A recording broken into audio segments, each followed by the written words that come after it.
In the highlands of Ethiopia lies a miracle. 11 churches, not built, but carved downward into living rock. No scaffolding, no towering stone blocks, just pure stone, chiseled by hand, descending deep into the earth. These are the rock-hewn churches of Lalibela, a medieval wonder of architecture, devotion, and mystery. Believed to be created in the 12th century by King Lalibela, they were meant to be a new Jerusalem for Ethiopian Christians. But how were they made? Why carve them from below rather than build them up? Hidden in the mountains, these ancient sanctuaries continue to puzzle engineers and inspire the faithful. This is not just architecture, it's a prayer set in stone.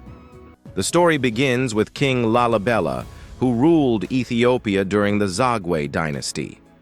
After a pilgrimage to Jerusalem, he returned home with a divine mission to create a sacred replica of the Holy Land in Ethiopia.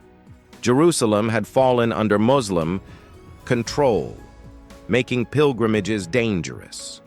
Lalibela wanted Ethiopian Christians to have their own Jerusalem, a place of deep spiritual refuge.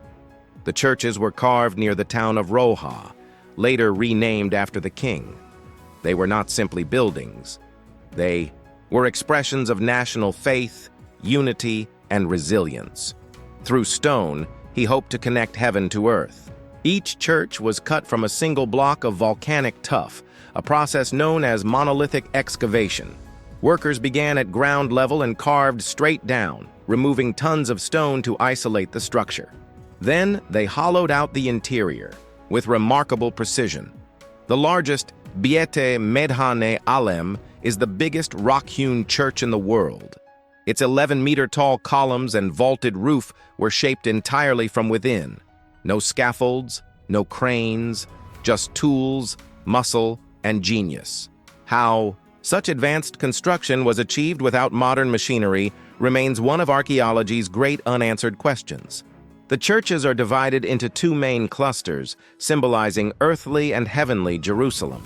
They are connected by tunnels, trenches, and passageways, some dark and narrow, others grand and ceremonial.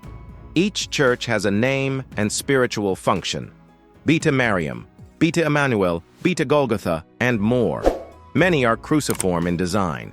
The churches are arranged deliberately, reflecting a spiritual map of the holy city.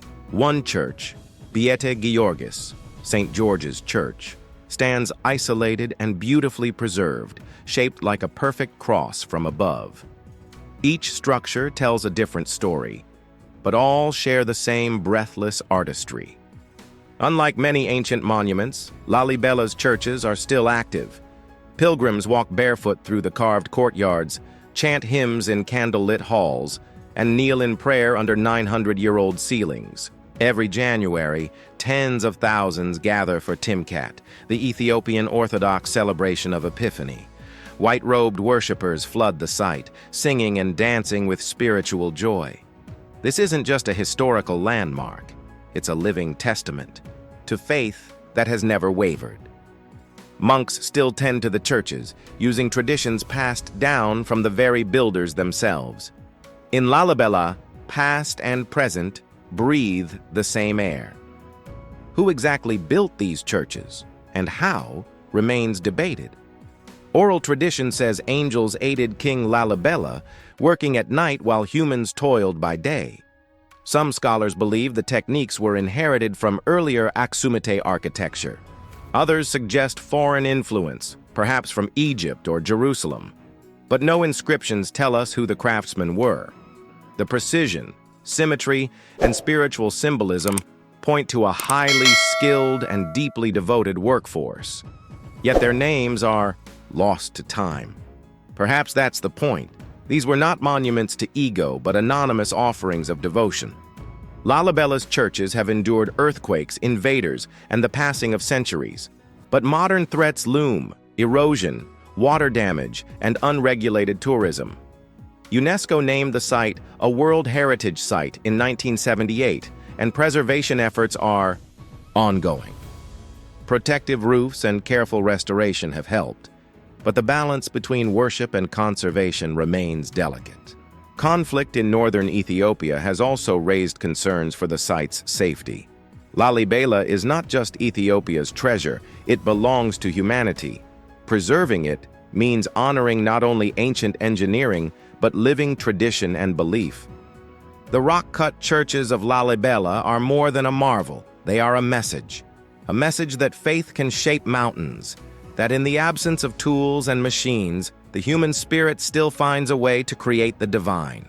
Carved from stone, but forged in belief, Lalibela stands as one of the greatest testaments to religious architecture on earth. It is sacred, it is mysterious, and it is alive.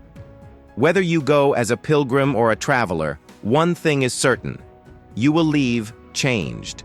Because in Lalibela, stone speaks.